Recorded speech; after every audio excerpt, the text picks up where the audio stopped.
Welcome into 49ers Access. My name is Sterling Bennett. We have a jam-packed show for you today. Deebo Samuel might get traded after all. The San Francisco 49ers regret some big-time money moves they made in recent years.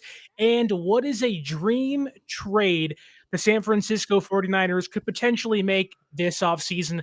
All that coming your way in the next hour or so. But I want to introduce my guest, Dre from DreAreaSports. Dre, how's it going? Happy to have you on. How are you today? Dude, I'm great, man. Thank you for having me on. I'm excited to talk about Niners. There's been some developments in the Deebo Samuel front. But I would say this, though. There was, after it was made public that he was allowed to go seek a trade, him and his agent, he made a post about something, and you replied with, I don't give a shit what he says anymore. And I absolutely agreed. I was like, you know what, Sterling? Goddamn, that's perfect. I don't care what he has to say anymore. And not only that, but I can openly admit now that the Deebo Samuel podcast is absolutely terrible. It's the worst. I was like, oh man, this is in brutal. retrospect, it may be one of the worst sports podcasts out there. I love Deebo, albeit his time in San Francisco is seemingly going to be done, which thankfully leads us into our first topic of the day, which yesterday, I'm done with Deebo. I'm okay being done with Deebo. The minute he said I'm done, I want to be out of San Francisco, I was like, all right, wrap it up.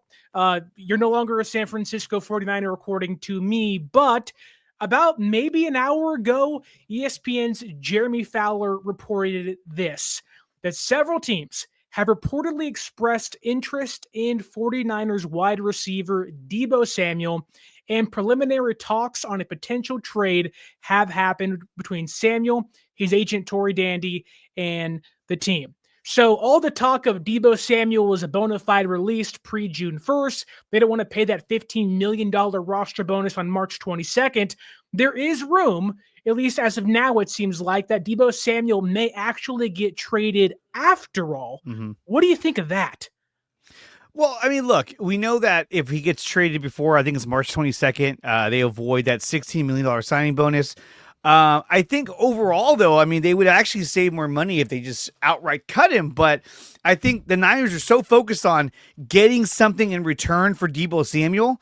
And, you know, it's sad because, you know, for the longest time, Deebo was I don't want to say he's a face of the franchise, but he was a huge figurehead for the 49ers. And I was a huge Deebo supporter as well. But this last season, he did a lot of things that I didn't think looked very good for him.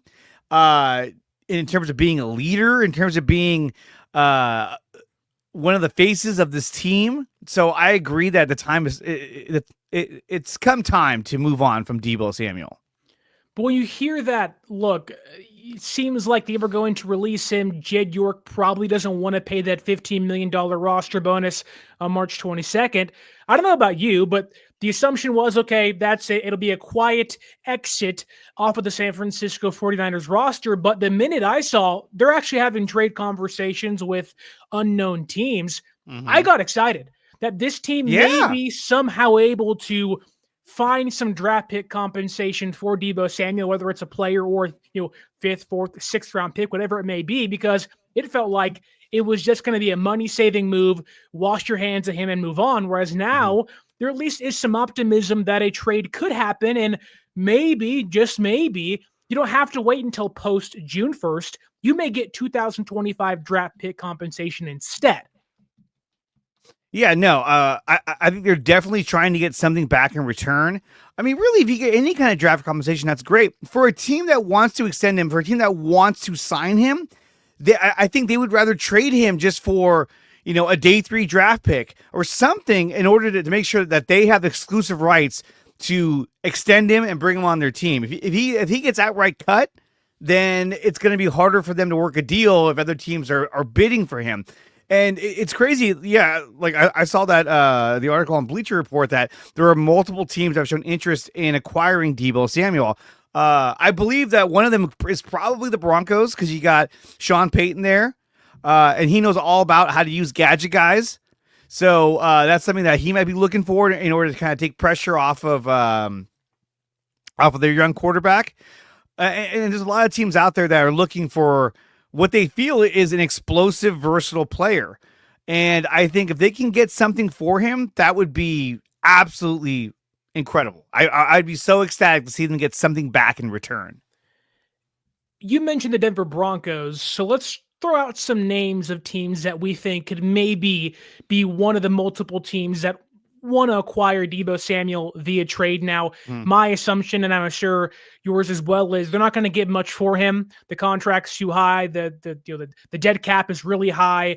People are going to have to pay Deebo Samuel, whoever acquires him. And so the draft pick compensation will probably be around a 5th or 6th round pick. Maybe you get lucky and the team gives you a late 4th, but that's kind of wishful thinking. However, when I think of teams that could want Deebo Samuel, the Las Vegas Raiders come to mind. Pete Carroll, they're in win now mode.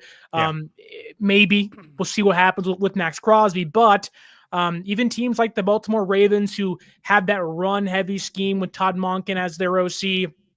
You got Lamar, you get Derrick Henry, go get Deebo Samuel. You have Zay Flowers. You have this gadget-heavy team that can beat you on every single level of the field, and also can have multiple home run hitters in the backfield alone. Or you also have teams like the Washington Commanders, Adam Peters. They wanted Aiyuk last year. Maybe they get Deebo this year. Of that kind of grouping of teams, who do you think maybe the number one team that you say could, one, utilize Deebo Samuel? Because keep in mind, the reason why he wants out, his ego's hurt. He's in his feelings. He's emotional. I think he has to go to a team where he's going to get the ball 70-plus times a year, be a primary part of their offense. Which one of those teams do you think could feature Deebo Samuel the most and give him what he desires as a wide receiver? The two teams for me that I think would give him the most opportunity in terms of making plays on the field and getting the ball, I think the Commanders is one, because they need a guy that can do multiple different things the way Deebo can, because that's going to open things up for McLaren. That's going to open things up for a lot of these guys. Hey, dum-dums. I love that. Tommy!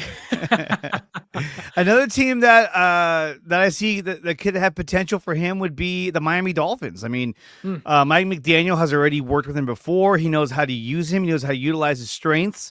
Now, if you have a guy like that underneath with a guy like Tyreek Hill who's running around stretching the field, that's going to also open might up get traded as well. Who might get traded as well, but I'm saying just hypothetically, that would open up a lot of things for Deebo Samuel, because I mean, look, if the Niners were to trade him for Tyreek Hill, which I don't think would ever happen, but no. if they did, I made a video about that too. Might want to check that out. But anyway, if they did, I think that that would be like phenomenal for the Niners. But looking at it from the Dolphins, right? If they were to get Deebo Samuel for like a day 3 pick, whatever, and you partner him up with Tyreek Hill, that's good. I mean, I would feel like that's going to improve my offense, because now you have a guy in Tyreek Hill who's going to stretch the field.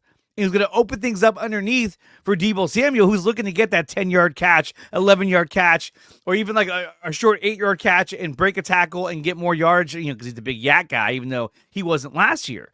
So I think that would give him probably one of the better opportunities, because McDaniel also knows how to use him because he coached him before. It'll be interesting to see how the league views Deebo Samuel, because in San Francisco, while there's good feelings in regards to what he did in 2019 through 2023, the fan base has somewhat turned on him, especially myself in recent weeks, seeing his downward trend in play. But it'll be interesting to see what the rest of the NFL and how they view Deebo Samuel. Do they view him as this player that can still contribute to your offense, or do they view him as a 29-year-old over-the-hump former gadget player that can give you maybe 400 to 500 yards per year and a couple touchdowns? My assumption is the latter. However, you never know what other teams can value him as. I do want to talk about timeline, though, because that March 22nd deadline is coming up really quick. Just over a month away. Today is February 20th. They have a month, essentially, to get him off this team. The scouting combine is next week. Could we see a deal take place next week at the combine? Like Khalil Young points out here on the YouTube chat. Thank you, Khalil, for tuning in here. I think the combine might be a great place to get Deebo off this team and maybe get you that draft pick compensation you want. I mean, look, either way, if they trade him or if they cut him, they're still going to take on money. So at this point, they're like, hey, let's just whatever we can get for him is a bonus. If we cut him, we save some more money, but we lose him. We don't get anything back in return. So anything at this point would do, I think. Almost anything. But I think the combine could be a great place where you can start that conversation about moving Deebo Samuel for draft compensation. I don't think that you're going to get anything big in return in terms of players. I've seen mock trades where it's like Deebo and a bunch of picks go to the Raiders for Max Crosby, which, right. I mean, look, if that really happened, I'd be ecstatic. I mean, if Nico Harrison was their GM, he'd be like, let's do it. Yeah. but in reality, I think that, Deebo, he would probably get, like I said, a day 3 pick, 5th round pick, anything for him would do at this point in terms of draft compensation. And I think there's a good opportunity that will happen, at least start the conversation or continue conversations at the combine when they're all going to be there. And we know that John Lynch was at the Senior Bowl, and who was he seen talking to was Mike Tomlin of the Steelers. And then all of a sudden there was a report that the Steelers are showing interest in trying to acquire Deebo Samuel. I can almost guarantee you that conversation started right there. He's like, hey, what do you think about Deebo Samuel? Like, oh, well, I don't know. But the question is that what does the rest of the country think of Deebo Samuel?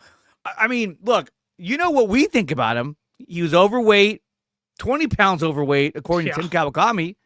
He didn't have that explosive ability, couldn't break tackles. His speed altogether was way down. He looked slow. Now, some of this could have been contributed to the rib injury that he had. He had multiple injuries last year.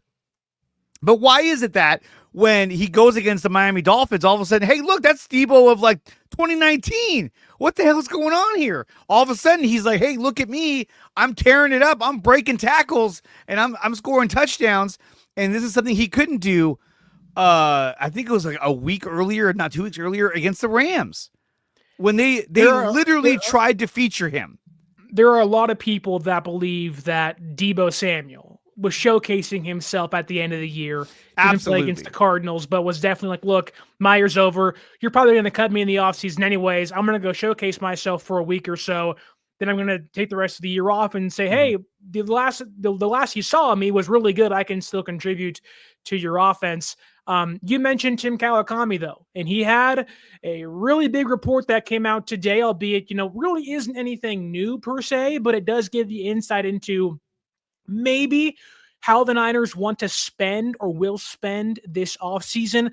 A lot of conversation stemming around Brock Purdy's new contract, but he seemed to kind of signify a shift inside the organization. No longer are they going to accept, high-paid contracts with players that are underperforming. Deebo Samuel being one of the bigger ones in recent years to do so. 3 years, $71 million contract, and really outside of a 6 to 8 game stretch in 2023, never really lived up to that. Didn't play much in the playoffs, didn't do much for them when they were in the Super Bowl. And I quote here because he talks about Branon Aiyuk being a regret of the San Francisco 49ers, who they paid $30 million per year last offseason too. We know here we detailed every single thing they went through, the trade requests, the social media posts, the hold-ins, the holdouts.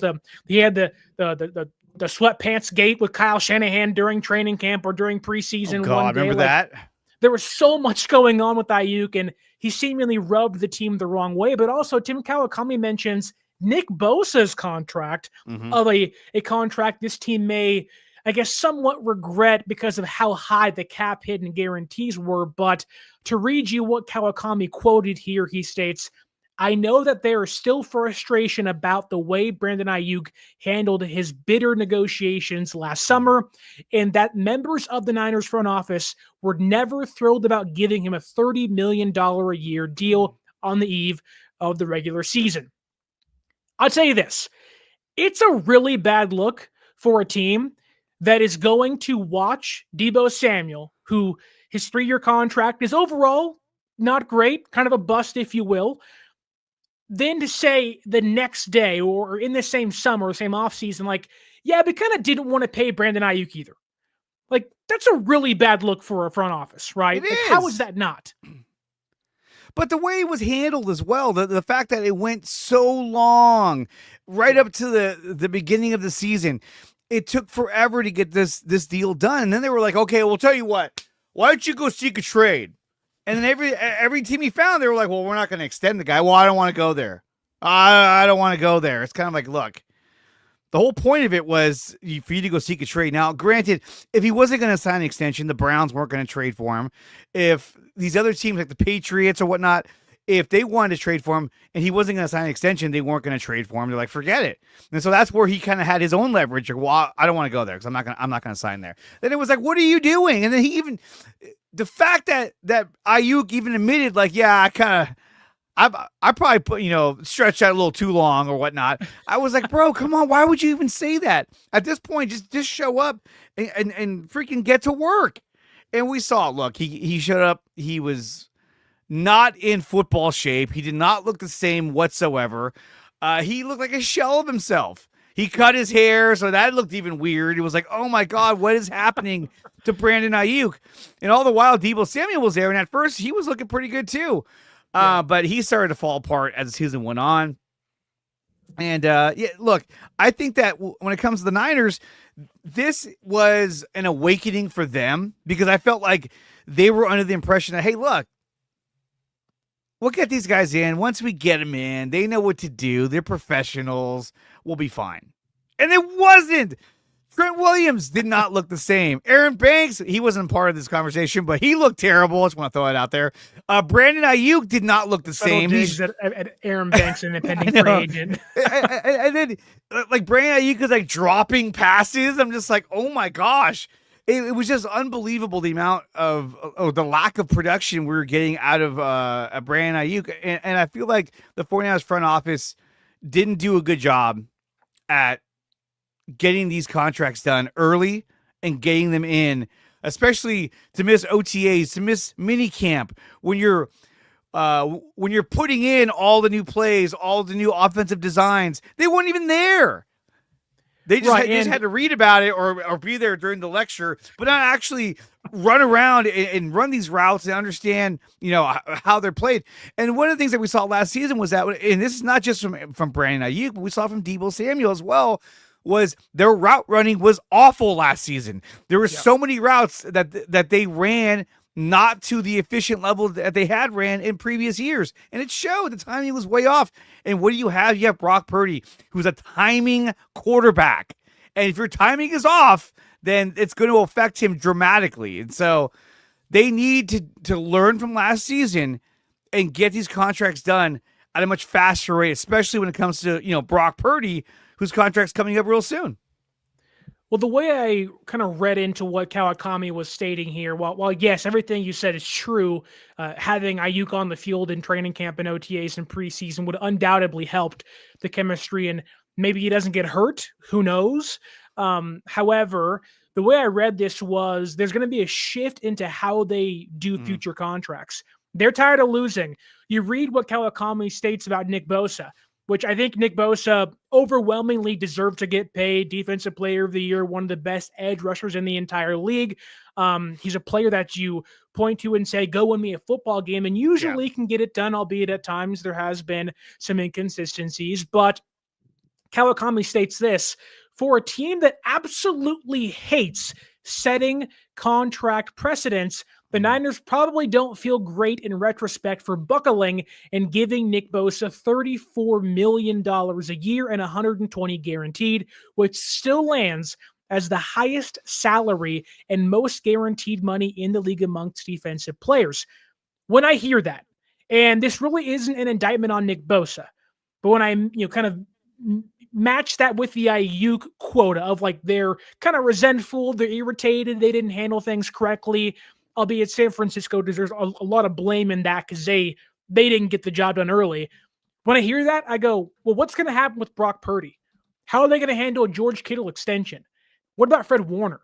What about Dre Greenlaw? What about when these younger free agents or these younger draft picks, Pearsall, Mustafa, Garendo, all these guys, albeit it's far in the future, Dominic Pooney, when those guys are up for new deals, how are they going to handle these things? Are they going to get fickle and penny pinch even more and carry these things out longer? Or can you view Diamador Lenore's mid-season extension as maybe San Francisco becomes more proactive in signing their stars, hoping to get them on cheaper contracts and avoid the entire free agency process? Well, I think they're learning. Look, early on in this regime, the Lynch and Shanahan regime, the team was not very good. The team sucked really bad. And remember, I think their first offseason, they signed like 6 free agents, and they were like, yeah, and they still sucked. And so as they started to draft, better and better players and get younger and get more talent, and now they're starting to deal with, the growing pains of, okay, now we got to pay these guys. And so I honestly think that last season they thought, hey, look, hey, what's up? They thought, hey, look, if we just get these guys in here, they know what to do. They're professionals. They've been in the system. That's great. But they're learning now, okay, look, we can't be that naive anymore. We need to make sure that we're locking up these guys to the deals that we want them at, and doing it at an efficient rate, right? When you look at Nick Bosa, right, I would say this. It's not all on Nick Bosa. I mean, look, they started the season off with a loss to the Bears when Trey Lance in the monsoon, and then they beat Seattle, and then they lost to Denver. And at that point, they were like, get him in here as soon as possible and give him whatever he wants, because they were losing games, and they were like, okay, we got to get him in here. I think it was that season, right? That was the previous year, because Nick Bosa signs the Thursday before Week 1 against the Pittsburgh Steelers. He gets no sacks. Drake Jackson gets 3 sacks, and we all say, "Oh my God, who needs Nick Bosa for a week?" Drake Jackson's amazing, and then we never saw him again. Right. So still, it's just one of those things where they were under the gun to get that done, and Nick Bosa was well deserving of his big contract. And look, people will argue today, like, oh well, he's not as good as he used to be. He got his money, and now he's, somewhat lackluster. I don't believe so. Right. I think that every down he is a major impact on for their defense. He has to be accounted for wherever he's at on the field. I think when you look back to, let's say, the first Super Bowl run in 2019, they were stacked. They had, DeForest Buckner, they had Eric Armstead, they had Dee Ford, and obviously they had Nick Bosa, but then they also had guys on the defensive line. They had depth. They had DJ Jones. They had Ronald Blair. They had a lot of these guys I think they didn't have Kinlaw yet, but they had a lot of these guys that were there, Solomon Thomas, and it gave them a ton of depth. And so throughout the year, they were dominating. Remember those games against the Packers where Aaron Rodgers takes like 2 steps and they're all over him? And I was just like, wow, this is insane. And then as that season went on, they started getting hurt. Blair got hurt, out for the year. DJ Jones had the ankle injury. He was out.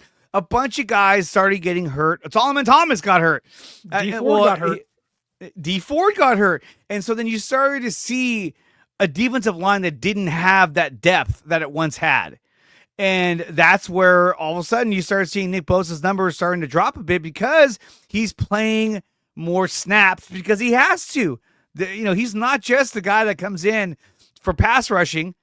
He's in there every single down. And I think a lot of these guys, when it comes to Buckner and Armstead, they all started to wear down because their depth, started to leave them due to injuries. I think we'd have had those guys, we would have smashed the Chiefs anyway. And so what did you see this past Super Bowl? You saw the Philadelphia Eagles, and they had a much deeper team. Yeah. And their defensive line just ran through the Chiefs' offensive line. So I think, look, there's a lot of talk about defensive ends they could trade for.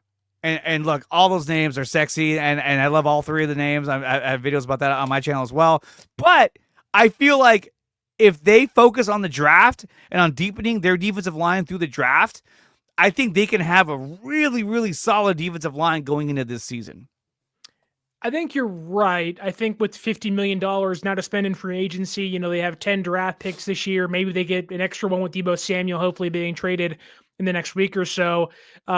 I also think a lot of what they do, like, there seems to be this mixed opinion of, do they get Brock Purdy's contract done pre-free agency, pre-NFL draft, or do they get things done post-NFL draft? I do wonder if the Aiyuk situation, the lingering effects of it, how it kind of I don't want to say set a tone for the season, but certainly didn't help the tone for the season. The constant social media stuff, again, the sweatpants gate and the social media posts, and albeit Brock Purdy and him are very different people and they want to go about things differently.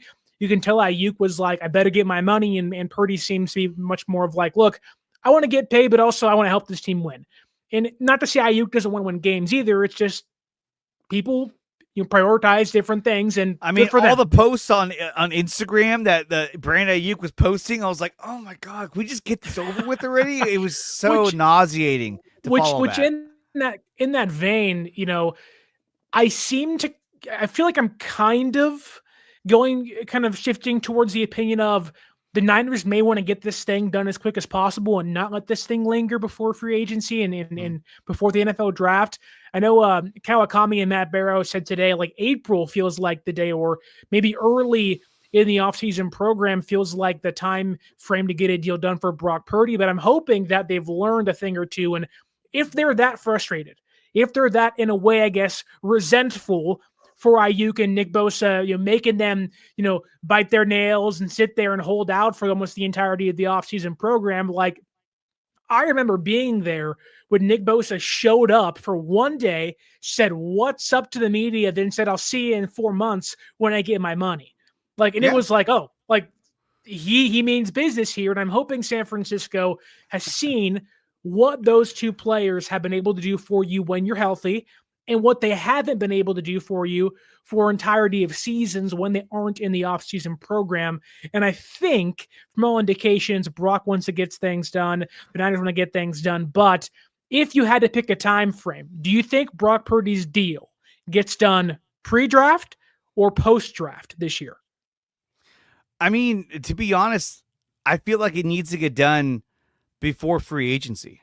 Because how can you go and sign a top flight center, a top flight wide receiver, free agent for that matter, or make a trade for one of these big defensive ends, let's say, and sign him to extension if you haven't even signed your quarterback yet? Like, well, what about your quarterback? Oh, we're working on that. We're getting real close, but we want you here. Well, what if he doesn't sign? What's your backup plan? Tanner Mordecai. No, it's not. Oh, so.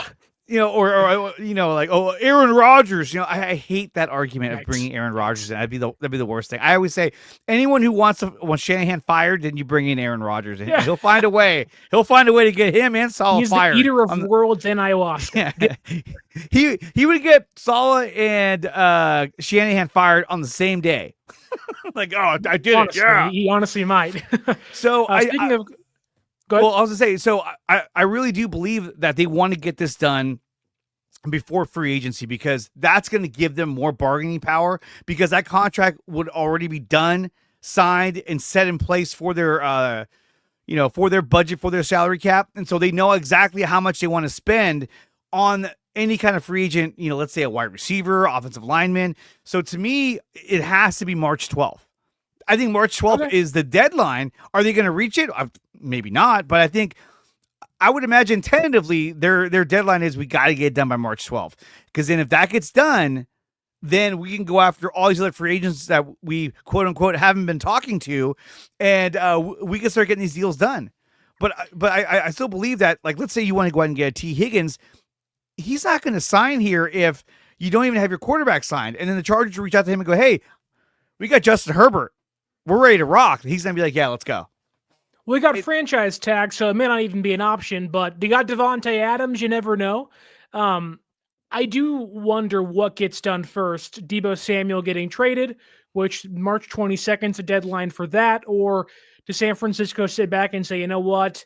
We got to get Brock done, but we got to prioritize getting Deebo out of the building first, then looking at our offseason, what we can do and who we can sign. See, I think that Deebo Samuel is just like, hey, they already know this guy's gone. They know this guy's out, halfway out the door. So if they can work out a trade, then I think that they get something in return as opposed to him just walking. So I think they would take a draft pick, and I think a team would wouldn't hesitate to say, yeah, I'll trade you for a 5th-round draft pick. I'll get Deebo Samuel, because if you trade him for a 5th-round pick, it makes the other team feel like, dude, we just robbed them, dude. We got a guy who could run, he could catch. If he's in shape and he's not hurt, this last season was such a disaster for him. Is it wrong that I think one of the best places he could go is the Steelers, but also one of the worst places he could go is also the Pittsburgh Steelers?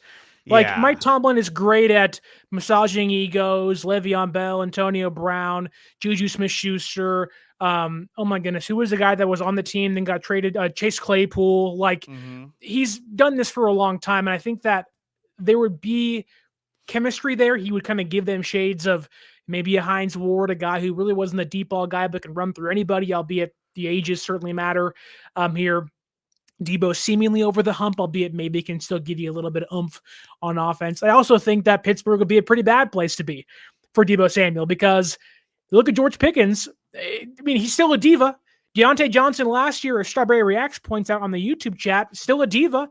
Don't block. Like, it may be a great thing for him, but also a bad thing for him. However, you mentioned Kyle Shanahan, and we got a tidbit of information today via Matt Barrows on the 49ers Plus and Minus podcast with Tim Kawakami, and he stated that Kyle Shanahan, for the first time maybe forever, as a Niner head coach, will likely attend the NFL scouting combine. And I'm not sure if this means much to you, but to me, this is a clear indication that you better hit on these draft picks. You are in a year where it's a make or break for you this year. If you pay Brock Purdy and you don't give him the roster around him, can make or break your entire tenure as a head coach. He's going to be there. Hopefully, it seems that way. They got to hit on all these picks, make the right moves. And if they don't, this is a message from the up top saying, get your ass to Indianapolis and figure this thing out. Because if you don't, that clock is ticking on your head coaching tenure. Yeah, I believe so. I think that, the ownership is, looking at Kyle saying, hey, you got to hit. We got all these draft picks. You got to make something happen here. Now, obviously, there is the potential to do a trade, to acquire a big name. But then again, if you do that, now you're talking about reworking a contract and giving this person an extension. That's a lot of money they're spending. Yep. But we've also heard from Kawakami that the Niners are that they want to go all in on this season, obviously because the Super Bowl is in Santa Clara. So they're like, hey, we want to host this with our team there. So to me, the way that they've gone about business, I feel like they can't resist the temptation to see if they can work out one of these trades. Because look, if they made a trade for either a Max Crosby or a Myles Garrett, you're getting a huge piece in return. Obviously, you're giving up a lot of your depth because you're bringing in a huge piece who's gonna, you have to pay a lot of money, but it's gonna be a big piece to your defensive line. Now, they tried that with Hargrave and that didn't work. I think with these two, it's a little bit different because, Myles Garrett is probably the biggest, baddest defensive end in the entire league. I think he's better than Nick Bosa. So as long as you get him on the line, he's going to be a monster regardless. But if you get him, what does that mean with the rest of your line? How deep is your line with Myles Garrett? And like, what kind of flexibility does he give you in order to acquire more talent? Probably not a lot. That's why I really believe that, they want him there at the scouting combine because they say, hey, look, we need everybody full press. Everyone has to be on all hands on deck. This is it. And I think because the Super Bowl is going to be in Santa Clara, that's even more of a driving force for them to say, hey, you need to be included in everything that we do for this season moving forward. The one guy that I think the Niners have a better chance of getting would be like a Joey Bosa, because if he gets cut, then you can sign him. And you don't have to give up your draft picks to get him. You just sign him to a 1 or 2 year deal, which I think he would do. And I think kind of like, I hate to say this, but kind of like the San Francisco Giants, I almost feel like they're, that's just a bad comparison. But in the Brian Sabian era, I almost feel like this team may be hunting for the veteran short-term contracts like a Joey Bosa, like a Well, Devontae Khalil Mack should Adams. be in that conversation too. Right, but there's also there's been indication coming out of Khalil Mack is that he doesn't want to go anywhere else. He wants to stay in San Diego. And if that's the case, I think they're probably going to keep him Los there. Angeles now, unfortunately. Yeah, Los Angeles. Thank you. You know, they're always going to be San Diego to me. But no, I'm glad they're putting more pressure on Kyle because look, last year it wasn't good. It was really bad, very underperforming, and like everyone keeps saying, this whole Band-Aid approach to fix your defensive line that didn't work. That was a disaster. I really feel like that this is the highest pick they've had in the first round since they had 12 and traded it up for Trey Lance at number 3 in 2021. It kind of feels like, Kyle doesn't mind sending the scouts and the assistants out there when you're picking in the late 20s and early 30s.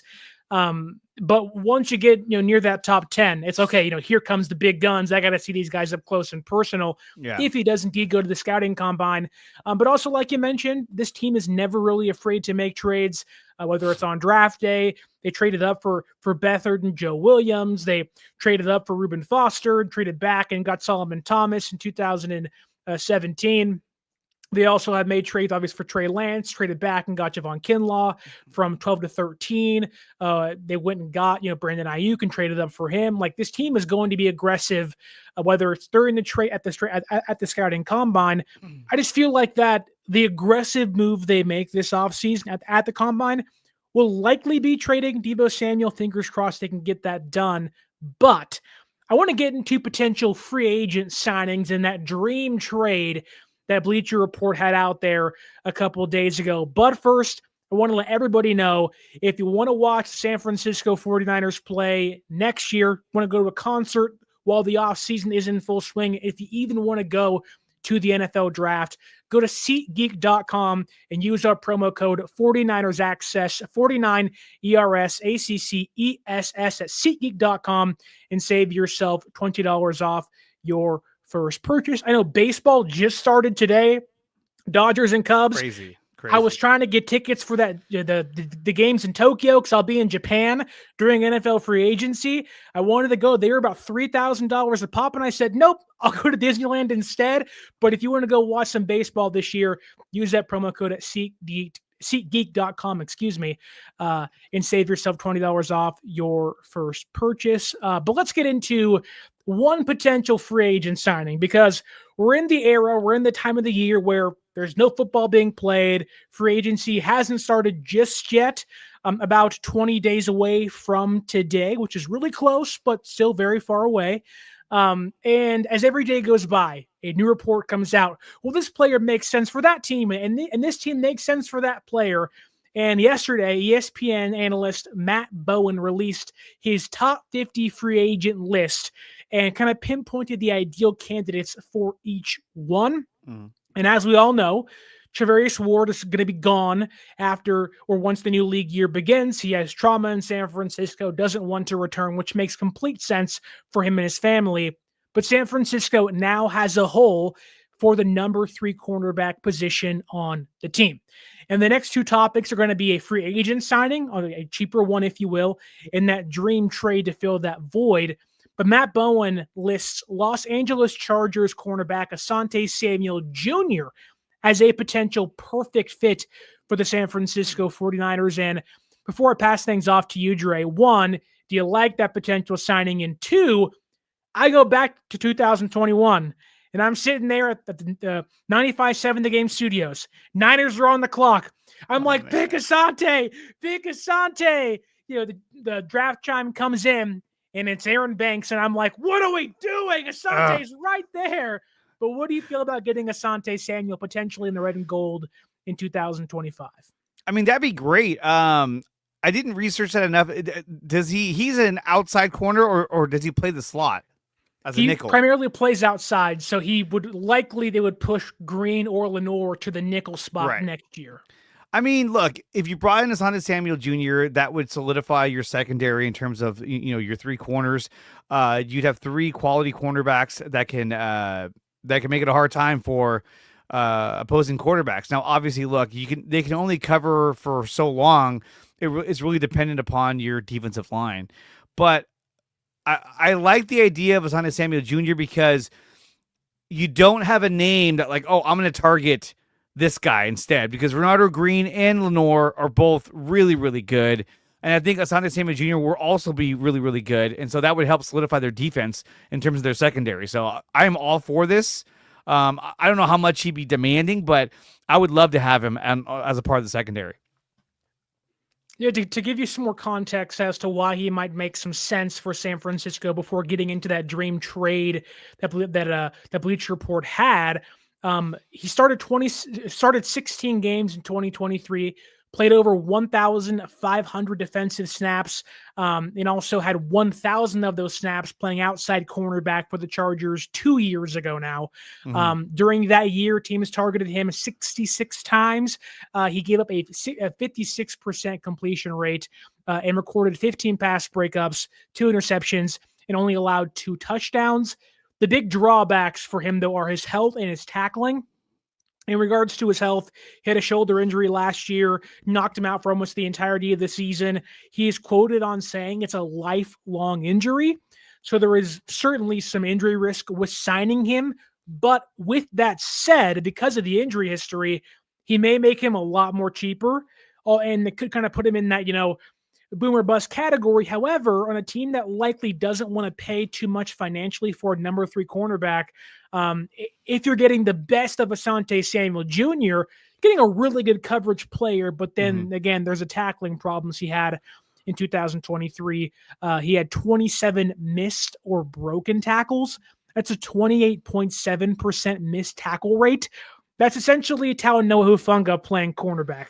I was not really what you want on your defense. They have a lot in common. But I mean, look, the guy's only 5'10". I mean, he's not a 6-footer. So, but most corners aren't huge, and the ones that are usually dynamic. But still, I think getting him on there would be a good thing. I don't think it'd be a bad thing. It wouldn't be like bringing in Isaac Yadam. Right. Or Rock Yassin. Yeah, like this is more of an established player who I think would do a good job. Obviously, his father was hella good. So really hopefully that translates. Really Asante Samuel Sr. was badass. I remember he was talking shit to was it David Akers in the playoffs when he missed the field goal. He was like, "Yeah, you missed it," because they used to play together.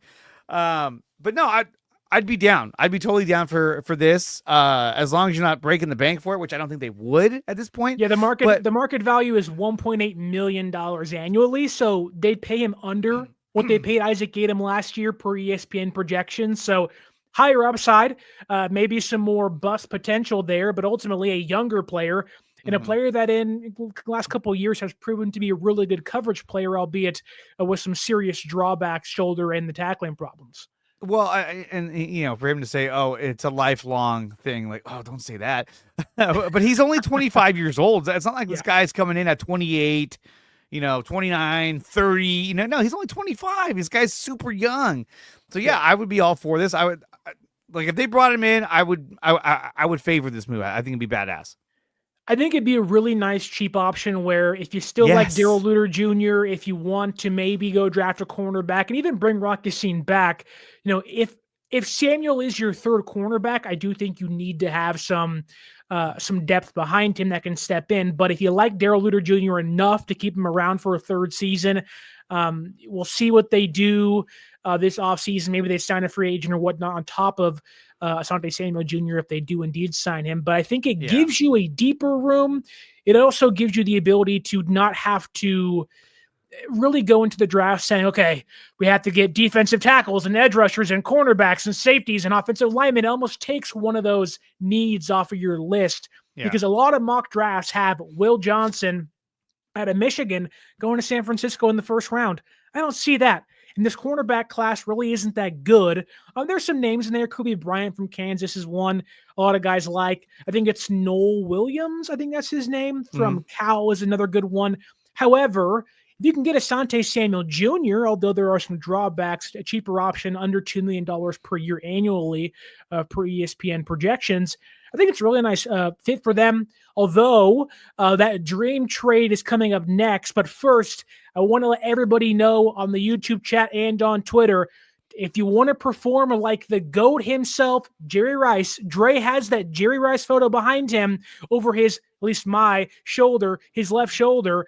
You got to get yourself a can of GOAT Fuel. Whether you're an athlete, there he is against the Dallas Cowboys on Dre's screen. No, Whether the you're Raiders athlete, is when he broke the record. Oh, excuse me, the Raiders, even better, even perfect. You want to be a GOAT like Jerry Rice, whether you're an athlete or a normal person like myself and Dre, GOAT Fuel can bring the best out of every single one of us. And if you're a big coffee drinker, it's a really good, healthy coffee alternative.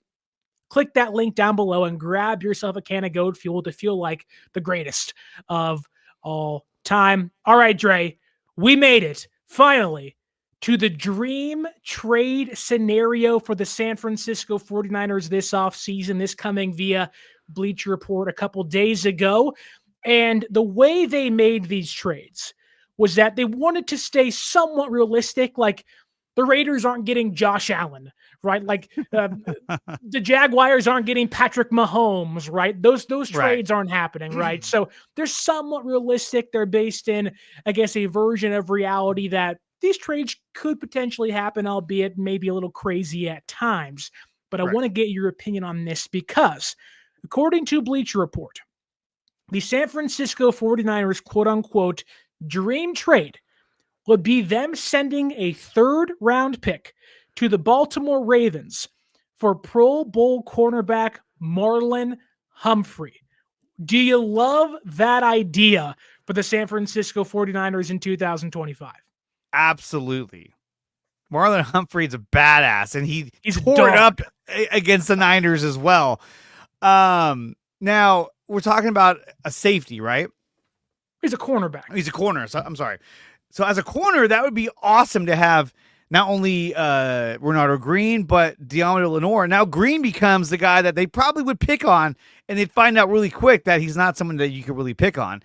I think Demo would probably go, he'd become their nickel corner, where he's very comfortable being at.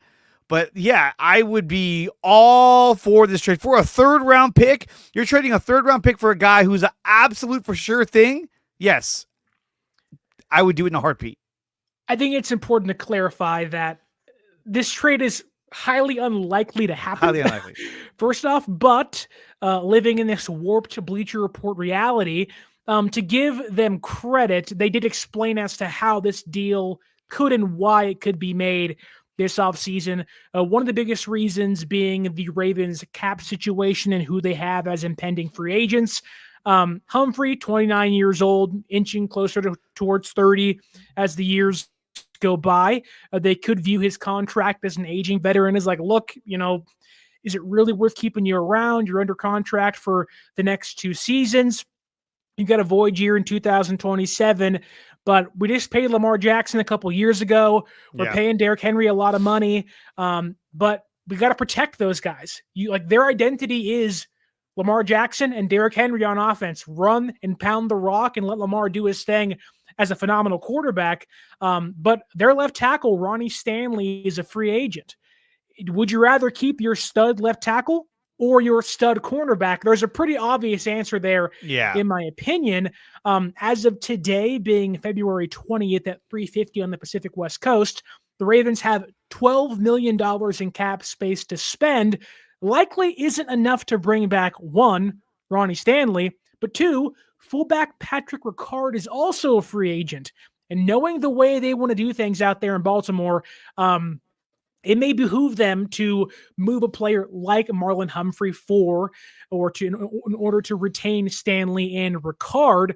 Now, trading Humphrey would have a $15 million dead cap hit, but $9 million freed up in cap space. So you're talking about $21 million to spend at that point. And we all know this. Nothing speaks louder, whether it's in life, in sports, with your wife, with your spouse, than the almighty dollar. You got the finances in order. They say happy wife, happy life. I mean, let's be honest here. Happy checkbook, happy wife. It goes a long way to keeping your relationships alive and thriving. But to kind of give this credence, right? The cap situation doesn't favor the Ravens currently. You get rid of Humphrey, free up $9 million. He's 29 years old, coming off arguably the best season of his 8-year career. He played 16 games. He had 67 tackles. He had 5 tackles for loss. He had 6 interceptions last year. That was top 3 in the NFL. He forced 2 fumbles. He had a pick 6. He was a Pro Bowler, and he made the 2024 All-Pro team this past year. Like, that right there just screams, if there's one move to make and you can keep the 11th overall pick and you can keep your second round pick and you can trade Deebo Samuel in the process and get a 5th round pick back maybe, and you get Marlon Humphrey on top of that, and then you're talking about reestablishing your team as one of the best defenses in football, barring what they do in the NFL draft. I do want to give you some advanced analytics here per PFF, one of our good friends here of the channel, because my job allows me to have that premium PFF subscription now, which is phenomenal. But Humphrey, right there. Oh yeah, you know us. We are the top dogs of the PFF stuff. He had the second highest coverage grade of his career, 81 coverage grade this past year. He had the highest run defense grade of his entire career, 70.4. Out of 78 defensive backs to play 50% of their team snaps, third best coverage player in the entire NFL. Had the third lowest passer rating allowed at 61.2. And you mentioned it earlier. Lenoir probably plays the slot if you get Humphrey. Marlon Humphrey was the second best slot cornerback behind guess who last year? Diamador Lenoir. Like, they would have versatility out the wazoo if they can get Marlon Humphrey. Crazy. My God. Not only that, but he had 15 pass deflections. Yeah. I mean, that's damn near every game he had. He pretty much had a pass deflection in every game. Phenomenal. Phenomenal. He's a former first-round pick, 16 overall by Baltimore. He played for Alabama. He's 6 foot, 203. The guy is in great shape. His numbers speak for itself. I mean, look, the previous year in 2023, he only played in 10 games. Yes. And then you look at the previous year, he was 17 games. This past year, 16 games. And he absolutely dominated out there.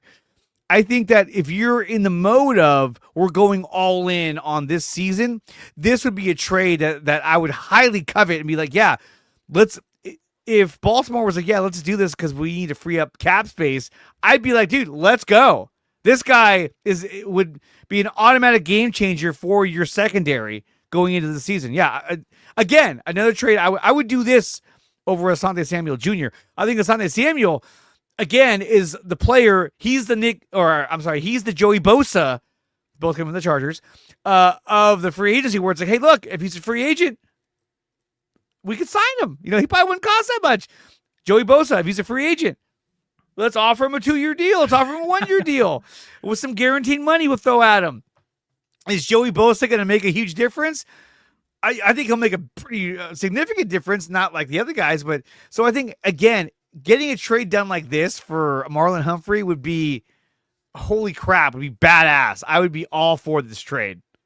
And, you know, to kind of give this, I guess, a more possibility rating, if you will, a higher possibility rating, a lot of the trades we've talked about, Max Crosby, Myles Garrett, albeit those, again, aren't likely along with this one, there's a common denominator in all those trades, all those players' contracts. You know what it is? Trent Baalke is not involved. Well, yes, that's very true.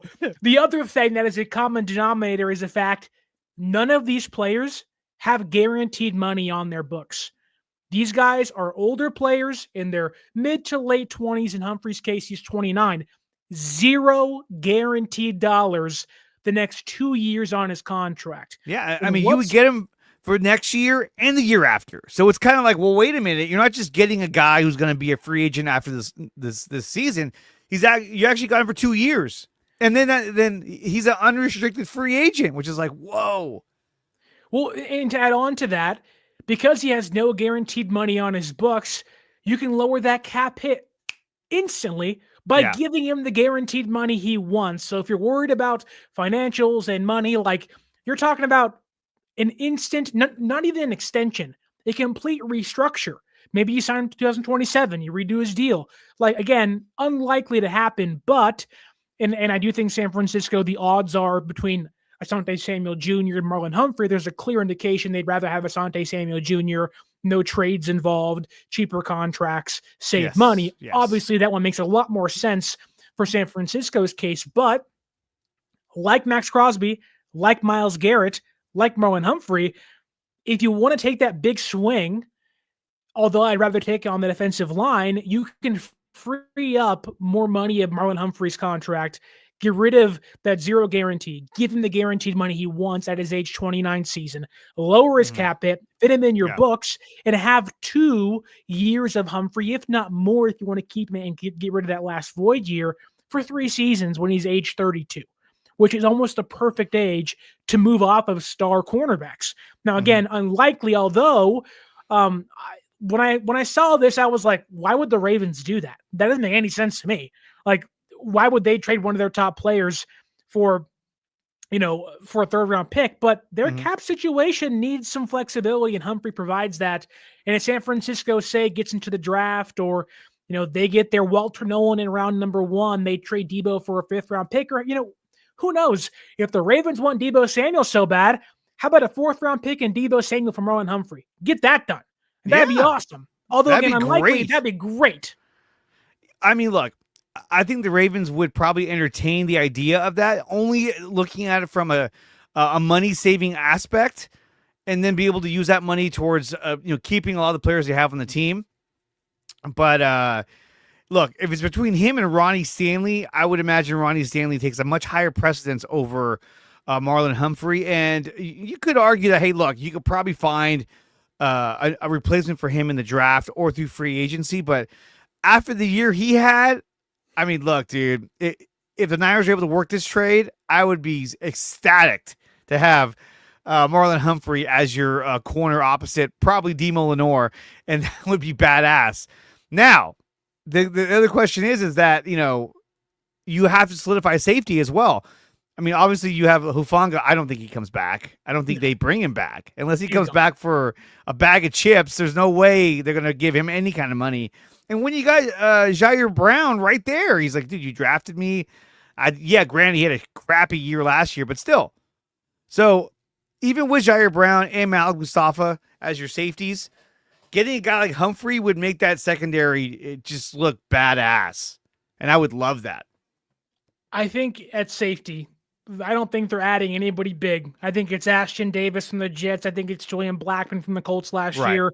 It's a bargain bin. Get us a vet in case Brown stinks it up or Mustafa falls off a cliff next year, which I don't think is likely in 2025. But, Dre, thank you so much for being here. Let everybody know where they can find you on YouTube, X, and the rest of your social medias. Yeah, you can find me at DreAreaSports on X, Instagram, and on YouTube at DreAreaSports. I go live at least once or twice a week, and then I drop videos all throughout the week. So I'm just trying to grow my channel and provide as much content as possible. I also cover the Golden State Warriors and the San Francisco Giants from time to time. But mainly the channel is centered on the 49ers, which is the team I've been following for the longest time in my life. So they get precedent over everything else. As they should. Well, hey, before we go, let me ask you a quick question. What do you think about Drake Greenlaw? Is he going to come back? I just opened a can of worms right now. Like, yeah, the comments are going to be crazy. Of course he's coming back. Of course. I don't know. I think they want to bring him back. I don't know if he wants to come back. The indication I've gotten from reading tea leaves and hearing what the reporters are saying is that if he wants to be his own man, that's never going to be in San Francisco as long as Fred Warner's here. And if the money's tight, depending on what they do, Greenlaw's probably going to be playing elsewhere next year. Yeah. I just don't see how a team could be like, hey, we want to bring you in here. We want you to run the show. Right. I just don't think he's in a position to do that. Yeah. No way. Yeah. Like Greenlaw, for much as I love him, I mean, I was wearing his jersey when he tore his Achilles, and I was like, well, this is a curse. Like, oh my God. What a terrible day for me. It's your fault. It is my fault. We know now Sterling was the reason why that happened, because he was wearing the jersey. Take it off. Burn it. Heartbreaking. I was just like, well, I can't wear this anymore, I guess. But if you think that's bad, I have 2 jerseys in my closet that I don't even wear anymore. One of them is Colin Kaepernick. The other one, Garrison Hurst. no, the other one is Jimmy Garoppolo. A buddy of mine got me that, and I'm like, I can't. I don't know what to do with this thing. I can't wear it. Freelance jersey, I guess, but you know. No. Maybe this year I'll buy you an Aaron Rodgers Niners jersey. Oh God, I hope not. If they brought him in, that would be the pits. Yeah. Don't tell the great 1765 in the comments that he will be in the comments, and we love him so much here. But he wants Aaron Rodgers in the Bay. Oh no! But I would rather them get Joe Flacco to back which up. I think is Brock likely. Purdy. That feels more likely. Yeah. But thank you guys so much for watching and listening. Don't forget to follow us on social media at 49ers.access is the Instagram, at 49ers_access is the X or Twitter. It's on the screen below Dre currently. Don't forget to use that promo code 49ersaccess, 49ERSACCESS at SeatGeek.com and to save yourself $20 off your first purchase. Also, get yourself a can of goat fuel down below. Don't forget to like, share, subscribe. Leave that review. Check out DreAreaSports on his YouTube channel. I'll put it down below in the description. And as always, my name is Sterling Bennett, and stay faithful.